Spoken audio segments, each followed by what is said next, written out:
All right, so to make a very strong analysis of the parable of the old man and the young, it's very important that we first read the biblical passage where the allegory is taken from. Now, I'll talk more about allegory later, but at least this will give us an idea of what the allegory in the parable of the old man and the young is. So, in Genesis chapter 22, you can read along there. Basically, the start of this biblical story begins with God asking Abraham to take Isaac, his only son, to take him to a certain place in the land of Moriah and sacrifice him for God.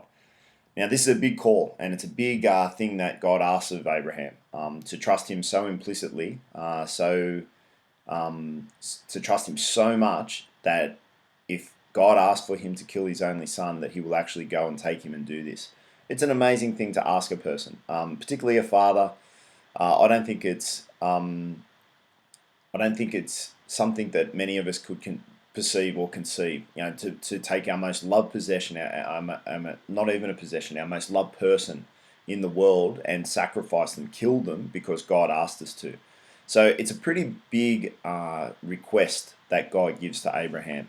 And obviously, it's a pretty difficult one for Abraham. But we notice in the biblical passage that there's not even a questioning of it. Abraham simply just does it. So you'll see in the yellow, I've got some highlighted sections which basically are in the biblical passage and are word for word actually also in the actual poem. So, and Abraham rose. So he got up early in the morning, saddled his donkey, took his young men with him to help him, but took Isaac and clave the wood for the burnt offering. All right, so he took the wood that he was going to require to make this offering for God.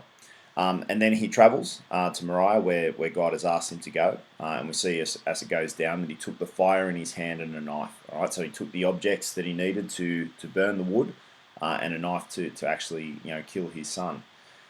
Quickly, as Isaac and Abraham leave the rest of the party and go together up this mountain, Isaac says, look, I get the idea that we're making an offering to God, but where is the lamb? How are we going to do that? And Isaac obviously doesn't realize at this stage that he is going to be the sacrifice and that he is going to be the burnt lamb. And Abraham doesn't actually correct him. He just says, God will provide himself a lamb. And Abraham knows that that lamb is Isaac, but he doesn't really share that with his son at this stage. So when they get to the section where they're going to make this happen, Abraham builds an altar. Now I'll put that in purple, and you'll notice there's purple in the next few pages, because in this, it's in the purple that we see differences between the parable in the Bible and the actual poem. So Abraham here builds an altar, a place of worship, but in the poem we'll see a variance to that building of an altar. And then we get to this really, the pointy end of this story. Abraham stretched forth his hand and took the knife, and he was going to slay his son. He's actually going to do it. He's going to cut his son open and kill him as an offering for God. Now, as we go through the story, we see that just as he's about to do it, an angel of the Lord calls unto him out to heaven and says, basically, Abraham, wait, hold on, and says, lay not a hand upon the lad. You don't need to do that. You've proven through your actions that you're willing to do whatever God needs you to do, and that your faith is very, very strong. And then as Abraham's standing over his son about to kill him, he looks over and he sees a ram caught in the thicket. And Abraham goes over to the ram and offers him up as a burnt offering and instead of his son. So I'll put that in purple because in the poem that doesn't happen. Okay, the ram is there, caught in the thicket, but he doesn't go over and use it as a replacement. Now, because of Abraham's faith and because of the way in which he conducted himself, God says to him, I will, because you've been so good, I will multiply thy seed as the stars of the heaven. So basically, I will give you so many descendants, so many members of your family to match the stars in heaven, which there are obviously so many of, to honour and respect what you've done for me. And in thy seed shall all the nations of the earth be blessed. So basically, because of your sacrifice, every person will have the blessing of you and your sacrifice here today in them, because they're a descendant of you. So it's a very powerful story. You showed the faith, and when you showed the faith, you're going to be rewarded heavily. And again, obviously, you see the purple will be referred to in the parable of the old man and the young, but because it's in purple, it'll be slightly different from what we've read there. Okay, so that's the biblical passage. Now let's have a look at the poem itself. Okay, and the poem itself obviously is reflective of all of Wilfred Owen's poems, which is to show what the war was really like, and to reflect on Owen's perspective of that war. So obviously the title, the parable of the old man and the young, we go to the allegory first. Okay, so the title refers to the biblical story we just read and we just looked at, and that this is the story of Abraham taking his son Isaac up to the mountain to kill him. And then right at the end, God tells him not to, and he sacrifices the lamb instead. But in the poem, Abraham, and we'll see Abraham spelt spelt differently in the poem. He kills his son in this poem. So that's one of the really distinct differences between the parable in the Bible and the poem. So when we look at that, a parable is generally a story that illustrates a moral. So you can see in the biblical story, the parable shows that if you have ultimate faith in God, that you'll be rewarded, unbelievably. So even though Abraham was forced into a situation where he thought he had to kill his son, by doing that and showing faith in God, he actually then has descendants forever that are blessed because of his faith. So in this parable that Owen tells, we'll come to a conclusion at the end as to what that moral is, but definitely there is a moral in this as well. So then it's got the old man and the young, and the old man is representative of different things. It's of the government, the generals, it's of authority in general. But it's funny or interesting how Owen represents that as a singular, one thing, and the decision of one body of sort of people impacting on many. So the old man is isolated, and I guess not only is it just the oldness of the man in terms of the authority of the man, but also the oldness in terms of the thoughts of the man and the way that they conduct themselves. We'll talk a bit more about that in terms of war strategy. And then the young is more collective, including all young men sent to war. And there's a real difference there. So the singular of the old man and the collective of the young. So then we go into the poem itself. So Abram rose and clave the wood and went. And we see Abraham spelt differently. Because Abraham was the name given to Abraham when God made him the father of many nations. So God actually in this covenant or in this agreement with Abraham actually changed his name, and it's when his name is changed that he becomes the father of nations. And you see in the poem that he's never referred to as that because he is not the father of nations here. And that is very important in terms of the seed and the descendants that Abraham was promised in the Bible. That promise is gone because of the nature of the way that the old man behaves in this poem.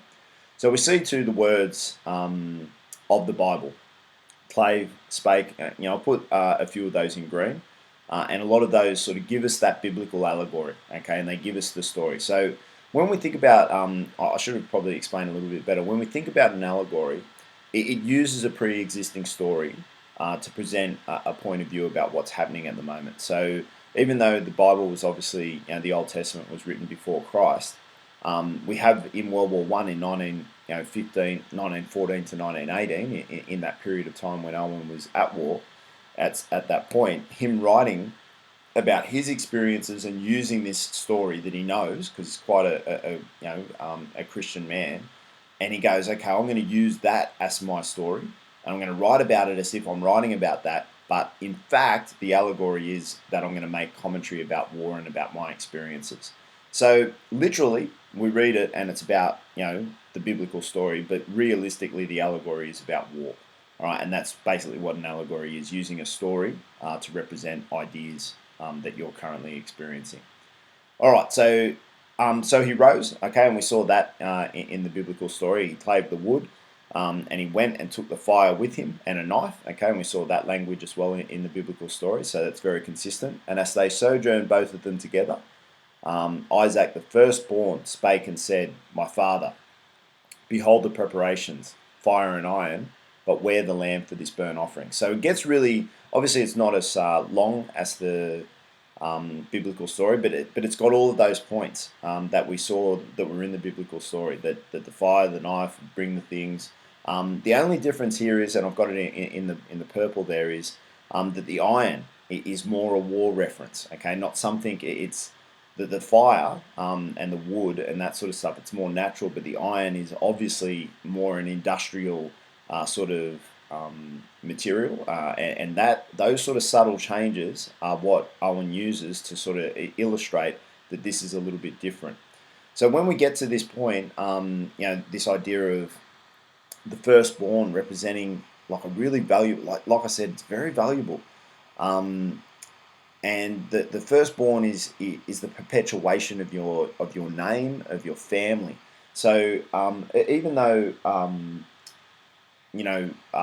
obviously most people love having daughters, the first son is a really important part of making the name and the family to continue forever. Okay, so the son sort of takes that more, because he then goes and obviously impregnate another woman and so on and so forth, and then the descendants come from that family. So it's a very, very important thing in biblical terms, this firstborn sort of son, and the request of God to sacrifice that firstborn son is quite significant. The question that Isaac asks again is in the biblical story, where is the lamb? And obviously he's not sure how that he doesn't really understand, and it shows the innocent nature of young men, that they ask naive questions, and let's put this in the allegory. The soldiers probably went to war not thinking about necessarily dying and not necessarily thinking about being slaughtered. They went with their best intentions. They went along and they listened to the old man, the generals and the government, and thought, well, if they're saying that I should go, I will go. Just like Isaac just walks blindly along with Abraham and doesn't necessarily sort of say, oh, like, should I be coming? Like, what's happening? He just sort of, goes along with his father at the start, and then gets there and goes, well, where is the lamb that we're actually going to burn? And even in the biblical story, after Abraham answers him, he continues to sort of come with Abraham. He's happy to listen to his father, as most young men are happy to listen to their elders. So then we've got this metaphor around the lamb, which is a pure, innocent sort of creature. And again, a lamb has that naivety. Doesn't realize, that Isaac doesn't realize that he's the one that's going to be sacrificed, and the troops don't realize that either. They trust that the generals will help them and support them and make good decisions for them in the war, which when I get more to trench warfare, we'll question whether that's true. So then Abraham bound the youth with belts and straps, and this is where in the biblical story Abraham actually builds an altar, okay, to respect God. But here they builded parapets and trenches. So the belt straps, all those purple highlighted words show really strongly that we're talking about war here. Okay, that this isn't just the biblical story; that this is the biblical story with some slight alterations. And this sort of shows that not only did he lay him down, but binding him, tying him up, gives no chance of survival. And this image is very, very powerful in the fact that generally it highlights that their chances of survival are nil, that they don't have those chances. So when you go to war, I guess maybe the idea is some will live, some won't. But what Owen is seeing is that everyone dies, and that's a reality. And I guess the fact that he himself, having seen that, did die in war, sort of illustrates that what he thought was correct from his point of view, that men were just dying, and that their chances of surviving were so slim that it felt like they were actually hampered and sort of belted down. Now then, it gets to this. He stretched forth the knife to slay his son. All right. So as the knife is brought forward, it suggests that the generals and the government are murdering the children of their own nation. That it's not a matter of them making a mistake and sending them to war and it didn't work out. That the way that they are conducting the war is actually killing people. Now, let's go back to the parapets and trenches and think a little bit about the war of attrition that was World War One. So the trench warfare is very important here. When you think about trench warfare and two opposing armies, and one army comes over the top and runs into no man's land and just runs at the opposition who are sitting there in their trenches shooting back at them, we can see what he is seeing. That's what Owen's seeing. And he's looking at it going, that is murder. Like, there is no chance of survival. It is poor war strategy. There's no way of winning in this situation. And that's why he uses this biblical story, because the idea of sacrifice, and obviously he converts that idea of sacrifice to murder, that there was an intention, and that the inability of the government and the generals to adjust their war strategy makes it impossible for these young men to survive.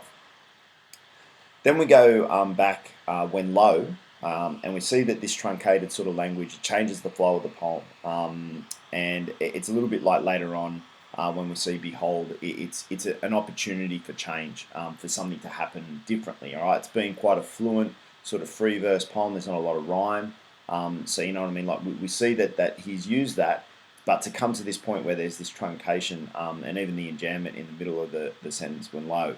And then he says, an angel called him out of heaven, saying, lay not thy hand upon the lad, neither do anything to him thy son. Okay, so we get the biblical story back to it, and it's correct again, saying, thank you, you've made your sacrifice, but you don't actually have to follow through.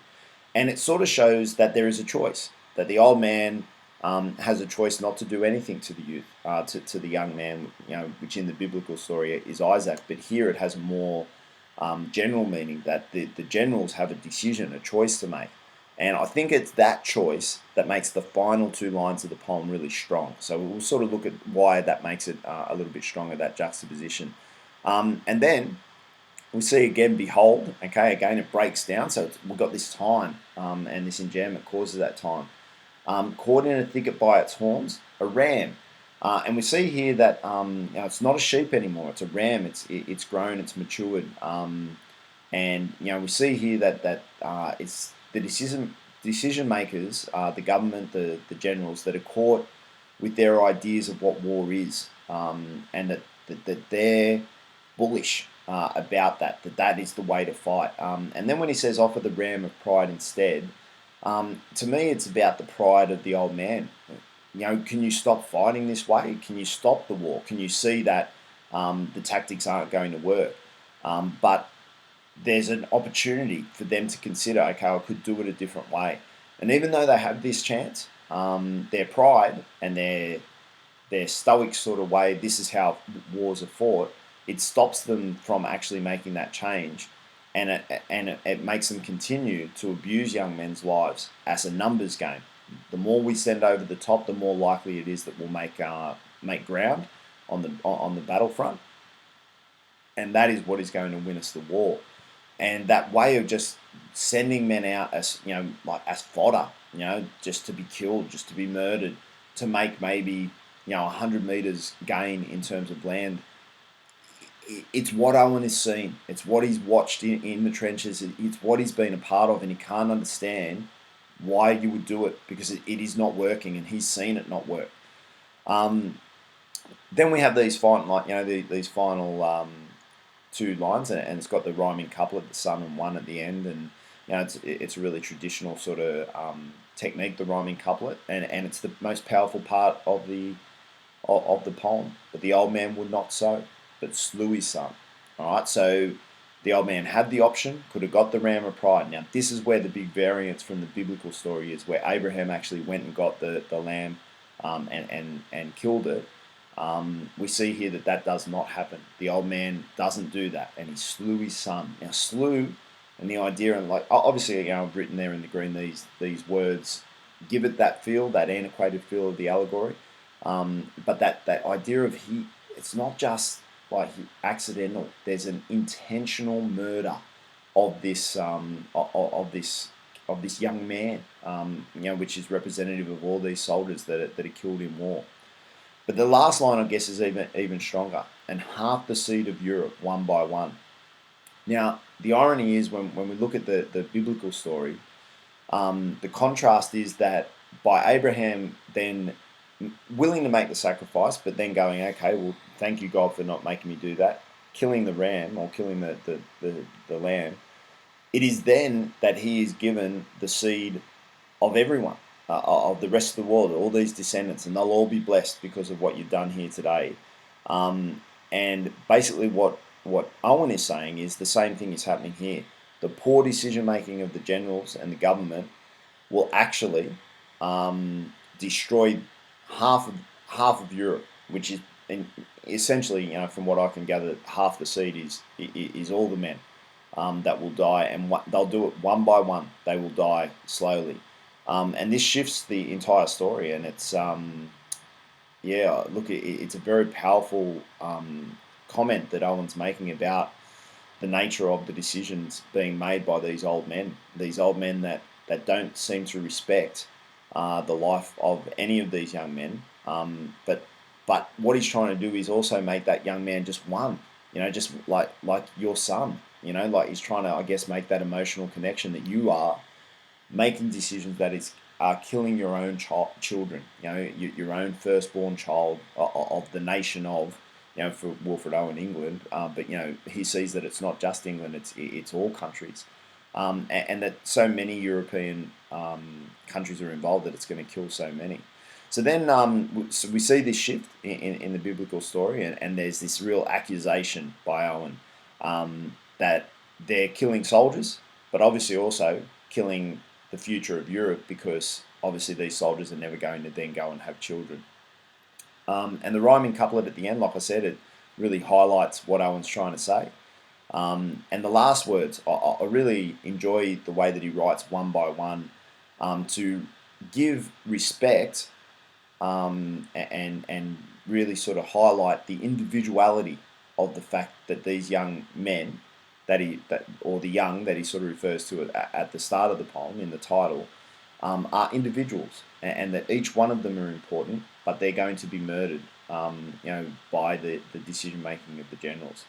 So we see, when we look at the parable of the old man overall, that it's a very clever poem, that it's thoughtful, that Owen has used his experience as a Christian, used the parable that he knows from Genesis, and manipulated it in such a manner that has a very, very strong message. And when we look at the parable being a story that illustrates a moral, well, the moral here is that if you treat young men like this, and you continue to make these sort of decisions, that you are destroying what is young and what is innocent, and that is wrong. And essentially, obviously, all Owen's poetry has that very similar idea, but what he does is he represents it using different techniques and in different manners to make sure that it has the most powerful impact on the audience. And I think this one, particularly for fathers, which most of the generals and most of the government officials would have been, it really sort of gets to them on an emotional level of, would you kill your own son? If you had a knife, would you actually cut open your own son? Well, you wouldn't. Everyone would say, no, I wouldn't do that. So why would you send anyone's son to do this? All right? And I think that emotional impact, I think it's very powerful and very clever in Owen's sort of sense of trying to convey his ideas.